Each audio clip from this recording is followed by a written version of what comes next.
কাল যখন রিঙ্কুর হাত থেকে ক্যাচটা মিস হলো তখন অনেকে অবাক হয়েছিলেন, কেউ বিরক্তও হয়েছিলেন, কিন্তু কেউ জানতো না রিঙ্কুর মনের অবস্থাটা। একদিকে ভেন্টিলেটরে মৃত্যু পথযাত্রী বাবা, অন্যদিকে দেশের দায়িত্ব, বড় সুযোগ বিশ্বকাপ।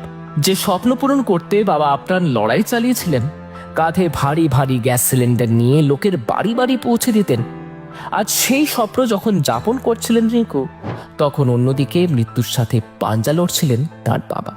ছুটিতে এসেছিলেন বাবাকে দেখতে, কিন্তু রিঙ্কু তখন নিজেও জানতেন না তার বাবার সাথে সেটাই তার শেষ দেখা। আসলে আমরা সত্যিই বুঝতে পারি না কখন কার সাথে আমাদের শেষ দেখা হয়ে যায়। লিভার ক্যান্সারে ভুগছিলেন রিঙ্কু সিং এর বাবা খান চন্দ্র সিং। রেনাল রিপ্লেসমেন্ট থেরাপিও দেওয়া হয়েছিল তাকে, কিন্তু না, শেষ চেষ্টাও সফল হলো না। হ্যাঁ জানি, এ এক বিশাল বড় ধাক্কা, কঠিন, তবুও শক্ত থাকুন রিঙ্কু। আপনার বাবার স্বপ্ন পূরণ করার জন্য এগিয়ে যান আপনার নিজের লক্ষ্যে।